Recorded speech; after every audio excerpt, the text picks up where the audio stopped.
안녕하십니까. 저는 창원항시 호장공파 28세 황정보입니다. 창원항시의 역사를 새롭게 기록을 합니다. 창원항시 시조는 창원백 황병공이 아닙니다. 창원항시 시조는 중국의 사서에 기록되고 황곡사에 기록된 진나라에서 성상을 지내신 황경수 공입니다. 그 근거를 제시합니다. 김해 김씨 시조 김수로왕의 탄생설화에 나오는 구지가의 가사에서 김수로의 흉노족과 창원항시가 전투가 있었음을 그 근거가 됩니다. 이 구지가의 내용은 거북아 머리를 내놓아라, 그렇지 않으면 구워서 먹여으리. 이 거북이가 누굽니까? 창원항시의 토템입니다. 거북이는. 그런데 김해 김씨들이 구지봉 전투에서 거북아 머리를 내놓아라, 그렇지 않으면 구워서 먹겠다, 이런 구지가를 남김으로써 이 구지가를 통해서 김해 지역이 황씨들의 영토였다는 것을 알게 됐습니다. 참으로 아이러니합니다. 고맙기도 하고 웃기기도 하지만 우리 황씨 입장에서는 참으로 놀라운 역사입니다. 구지봉 위에 진을 찍은 골포의 황씨들, 그리고 후한의 광모제에게 쫓겨서 서기 23년에 한반도로 들어온 김수로의 흉노족. 이 김수로의 흉노족은 김해 지역에서 20년간을 살았습니다. 황씨들이 땅도 많은데 농사질 인력이 부족하니까 살게 해준 거죠. 그러니까 이 김씨들은 20년간 힘을 길렀습니다. 왕망이 세운 신국이 있었죠. 이 신국 시절에 사천성의 청두 있죠. 사천성 청두의 태소였습니다. 김수로는. 그러니까 김수로는 이 흉노족들의 힘이 세지니까 본색을 들여대서 흉노족의 나라를 만들자고 황씨들이 은혜를 배반하고 골포국의 황씨들에게 김해 지역을 지들이 차지하겠다 하고 도전을 한 겁니다. 그 전투의 결과 김수로는 승리를 했고 기어코 금강가야를 건국하게 되는 것입니다. 거북이는 황씨들의 토템입니다. 그러니까 흉노족인 이 김수로의 부하들은 노래를 부릅니다. 구지봉을 향해서 황씨들아 구지봉 숲속에서 숨어만 있지 말고 나와서 싸우자. 만약 구지봉에서 내려오지 않으면 구지봉에 불을 질러버렸다. 그래서 구워서 먹겠다. 내용이 이거죠. 들어보니까 구워서 먹겠다는 것은 화공을 사용한다는 것입니다. 그래서 서기 42년에 황씨들은 흉노족들과의 전투에서 지게 되죠. 그러니까 서기 42년에는 흉노족들과 전투를 할 만큼 황씨들이 많이 살았다는 것입니다. 이것이 중요한 얘기죠. 많이 살았다. 그러니까 골포국은 황씨 나라였다. 그렇기 때문에 서기 28년에 베트남으로 사신을 가다 풍랑을 맞아서 경북평야에 표착한 도시조 황락 학사공의 후손은 아니라는 것입니다. 학사공의 후손은 서기 28년에 왔으니까 자식이 몇 살입니까 이게? 열 몇 살. 자식을 한국에서 한반도에서 와서 나봐야 열 몇 살밖에 안 되죠.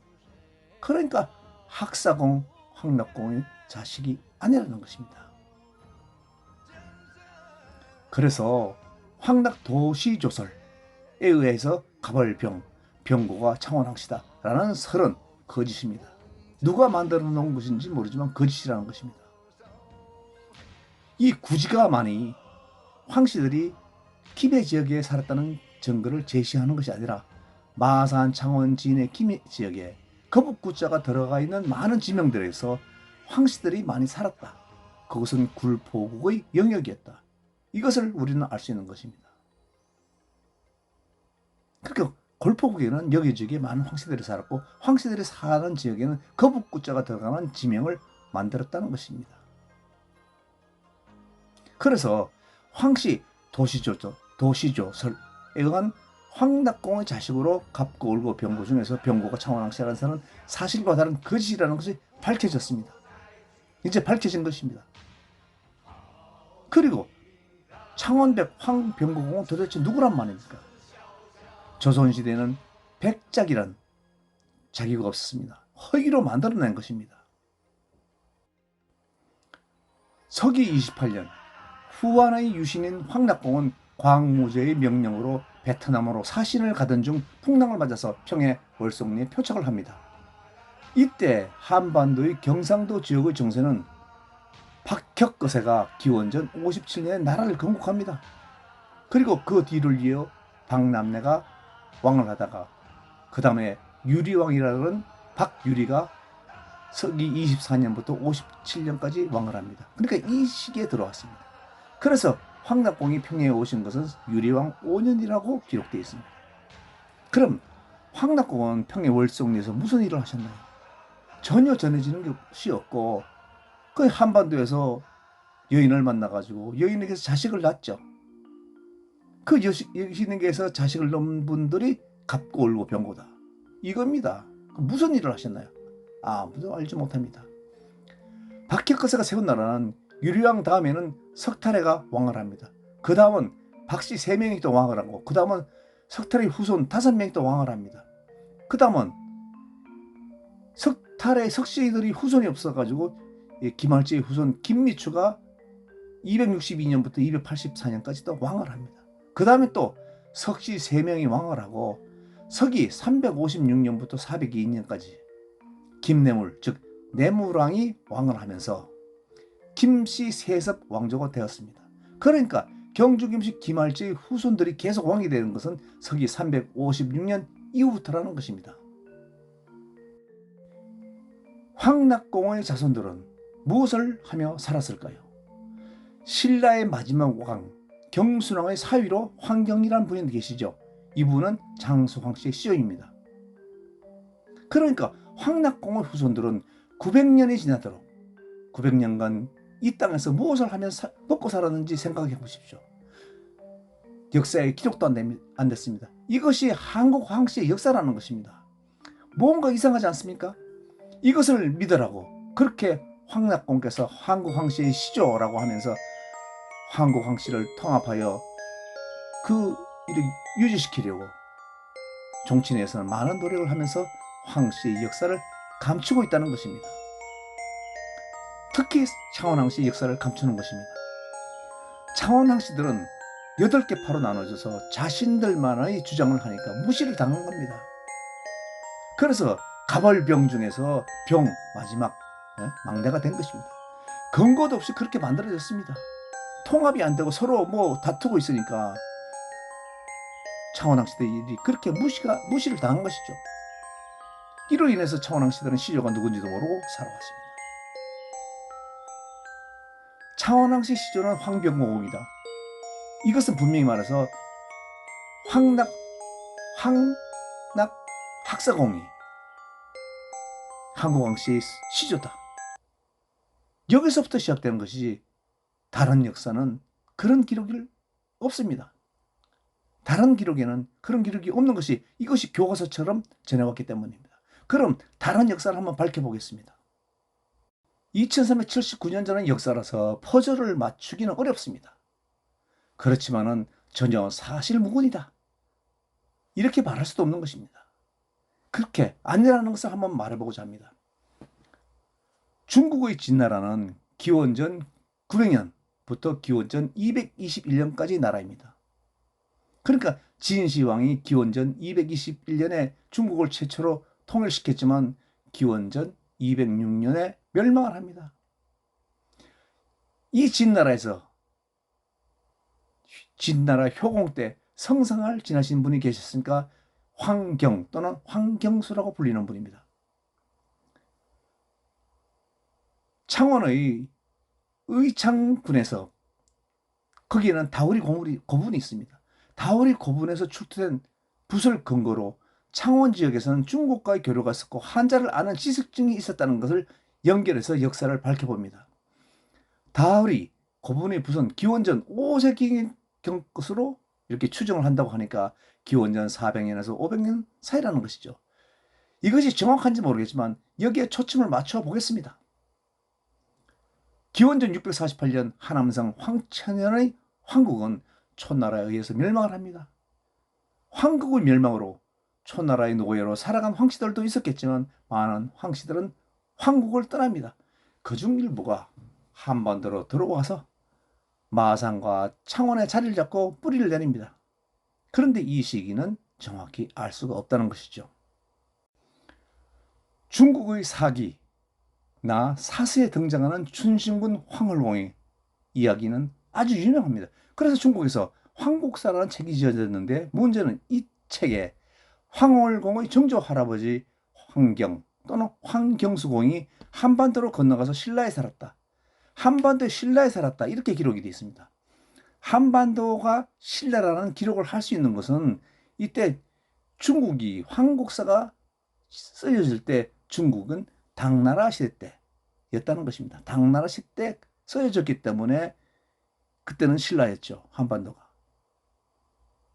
그러니까 황경수 공께서 한반도로 들어올 때는 만지나 변변하는 시대였습니다.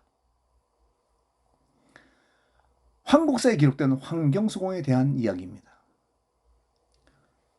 이 진나라 효공은 이름이 영씨, 성이 영씨입니다. 영거량으로 제위기간은 361년부터 338년 사이입니다. 이때 성상으로 황경 또는 황경수라는 분이 계셨는데 이 진나라의 효공은 변법을 시행하려 했습니다. 그래서 사망 또는 상황이라는 사람을 기용하여 변법을 시행합니다. 이 변법이라는 것은 태자가 죄를 지으면 태자의 최고 스승은 코를 베어버리고 다른 스승은 이마에 문신을 하는 아주 엄격한 법으로 엄격한 법치국가입니다. 그러니까 억울한 사람이 무수하게 생길 수 있는 법입니다. 이렇게 엄격한 법은 상황의 뒤를 이어서 후일 한비자를 법가라 그러죠. 한비자가 있습니다. 이 한비자가 또 법을 만들어서 법가의 법을 만들어 진시황에 바쳤고 진시황은 이것이 마음에 들어가지고 그걸 또 이 법가로서의 통치를 했죠. 그러니까 이로 인해서 진나라는 더욱 강성해져서 중국을 통일하는 계기가 되는 것이죠. 그만큼 엄격한 법입니다. 그런데 황경수공은 이런 변법은 너무 법에만 의존하면 인간미가 없는 법이죠. 무리가 있고 억울한 사람들이 많이 생긴다는 이런 주장을 했습니다. 그래서 반대를 합니다. 변법을 시행해서 안 된다. 이로 인해서 진효공의 미움을 사게 됐습니다. 그래서 목숨이 위태로웠습니다. 살기 위해서 동생인 황경태, 황경덕과 그 일가들을 데리고 같이 산동성 담성현에 살던 장인인 서선의 도움으로 배를 타고 한반도로 들어오는 것입니다. 이러한 기록은 황국사에 나오는 것입니다. 기록되길 신라에 살았다고 기록하고 있습니다. 아까도 얘기했지만 신라는 기원전 57년에 박혁거세로부터 시작됐고 신라라는 명칭은 536년 이후에 법흥왕 때 이후입니다. 그러니까 황경수공께서 한반도로 올 때나 한반도엔 신라라는 나라가 없었다는 말을 하고 있는 것입니다. 이 얘기는 그러니까 황국사에 신라라는 게 기록이 잘못되었다는 얘기를 밝히는 것입니다. 황경수, 황경태, 황경덕의 형제와 일가는 산동에서 배를 타고 한반도로 왔습니다. 그래서 물길이 가장 좋은 것은 나주 영성강입니다. 그러나 나주 영성강은 중국과 너무 가깝죠. 그래서 마산만으로 들어왔다고 생각이 됩니다. 아주 중요한 얘기입니다. 마산만으로 들어왔다. 배를 타고 왔으니까 내륙으로 들어간 것이 아니라 바다로 들어온 것입니다. 그래서 마산만으로 들어와서 창원 지역에 살았다. 마산, 창원 일대는 황국이 멸망한 후 먼저 들어온 황씨들이 살고 있었습니다. 땅은 넓고 인구는 작은 그런 시기였죠. 사람들이 아주 이주해 온다고 해도 내칠 것도 없는 시절이었습니다. 특히 같은 황씨에다가 초나라 성상까지 지내신 분이 그분들의 일가가 왔으니까 황씨들은 날개를 단 것이죠. 이 황경수 공께서는 가, 성, 식, 무 4명을 자식을 낳습니다. 막내 무공은 장씨 부인을 얻어서 백공견타려제 이렇게 6명을 자식을 둡니다. 그 중에 장자 백은 오씨 부인을 얻어서 여러 자식을 두고 셋째들 그는 부인 왕씨를 얻어서 헐, 구, 험, 검, 흡 이렇게 5아들을 둡니다. 이 중에 장자 헐공께서는 중국 초나라로 건너갑니다. 그래서 재상이 됩니다. 유명한 재상이 됐죠. 그래서 춘신군이란 자기를 또 받습니다.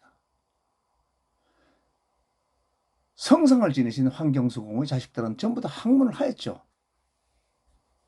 왜 아버지가 학문이 높으신데 자식들이 공부를 안 합니까? 모두 지식층이었습니다. 그러니까 황경수 공만이 아니라 그 동생들, 일가들도 전부 다 공부를 한 거죠. 한학을 한 것입니다. 모두 황씨들은 지식층이었습니다. 그 증거는 바로 황홀공께서 중국 초나라로 건너가서 재상이 된 것입니다. 학문을 하지 않았다면 어떻게 재상까지 올라가겠습니까? 이렇게 황경수공의 형제들과 일가들은 후손들은 모두 창원 지역에서 학문을 하는 문중이었습니다. 무지랭이가 아니고 무식한 사람이 아닌 집안이었습니다. 그러니까 자존심이 세고 지체가 높은 강문이었죠. 당연히 자손들이 늘어나니까 세력은 막강해졌고 모든 황씨를 규합해서 미오 야마국을 건국을 했다고 봅니다. 이건 소설가가 아니더라도 바로 알 수 있는 사실입니다. 초나라의 성상을 지내신 인물이 그리고 그 후손들이 어느 후손인지 모르지만 누군지는 모르지만 미오 야마국 즉 골폭의 왕이 되었다는 것. 그분이 누군지는 모르지만 그렇게 나라를 건국하고 그 지역을 통치를 했다는 것입니다. 한국의 사학자들은 미오 야마국이 언제 건국됐는지 모릅니다. 아무도 몰라요. 단지 서기 290년에 쓰여진 중국의 삼국지 위지 동의전에 미오 야마국이란 국명이 등장을 하니까 미오 야마국이 있었다. 그런데 그 나라가 그 지역이 어느 지역이었다. 이것도 몰라서 서로 어쩌고 저쩌고 합니다. 지금. 창원 지역 일대에 거북구자가 들어가는 지명이 오늘날까지 많은 이유는 그 이유를 학자들은 밝히지 못했습니다.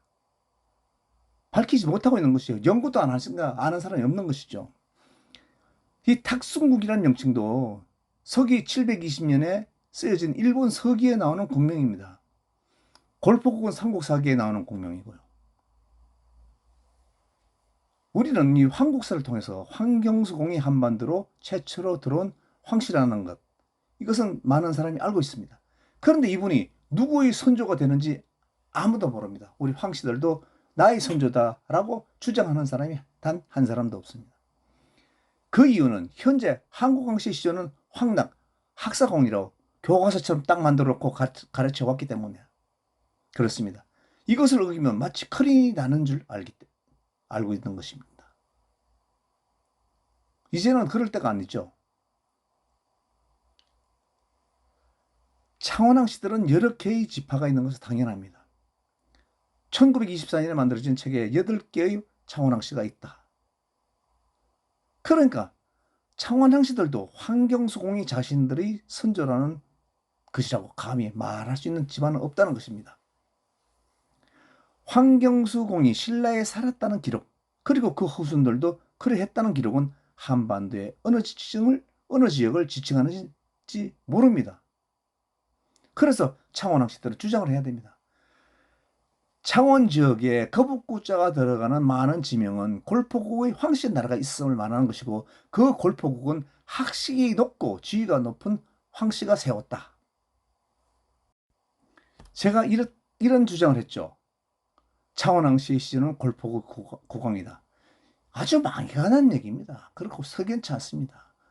그럼 국왕이면 누구였냐? 이름이 뭐였냐? 이렇게 또 묻는 사람이 있습니다. 그래서 저는 이런 생각을 해봅니다. 창원왕씨의 시조는 진나라의 성상을 지내신 황경수 공이다 라고 한다면은 역사적으로 타당성 있는 주장이 되는 것입니다. 이를 반박할 사학자는 없습니다. 이유는 사학자라는 사람들이 이에 대한 연구를 해온 사람이 없기 때문입니다. 사천성, 중국 사천성 청두에서 우리나라 말로 하면 성도입니다. 근데 중국어로 하면 청두죠. 이 청두의 태세로 했던 김수로가 김해로 와서 금강가해를 세웠지 않습니까? 한 20년간 우리 황씨들에게 사정을 해서 그냥 먹고 살다가 이제 힘이 길러지고 세력이 커지니까 그래도 청두의 태소였기 때문에 김수로가 그래서 금강가해를 세우게 되는 것입니다. 뭐 태수 이런 거 안 했다 그러면 김수로가 나라를 세우지도 못했을 겁니다. 그러니까 진나라의 성상이신 황경수 공께서는 이미 한반도에 들어와 살던 황씨들을 규합해서 미호 야마국을 건국했다는 것입니다. 이 얘기는 전혀 엉뚱한 얘기가 아닌 것이죠. 저 이런 얘기가 사실이 아니다 라고 할 수도 있지만 그럼 사실일 수도 있는 것입니다. 이제 우리 차원왕 씨는 차원왕 씨의 시조는 황병고공이다 이런 말을 하면 안 됩니다. 황병고공은 누구입니까? 실체도 없는 분 아닙니까? 실체도 없는 분. 실체도 없는 분을 우리의 시조다 이렇게 말하는 엉터리는 정말 잊어버려야 됩니다. 그래서 차원왕 씨는 통합을 하여 차원왕 씨 시조는 진국의 성상이신 성상을 하셨던 황경수공이다 라고 이렇게 추정을 해야 한다는 것입니다. 근거는 의창에 있는 다허리 유적에서 붓이 발견됐다.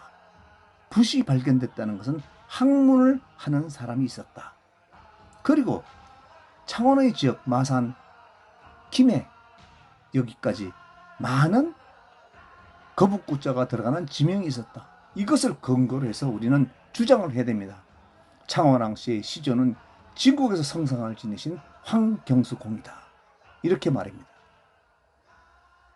끝까지 시청해 주셔서 감사합니다.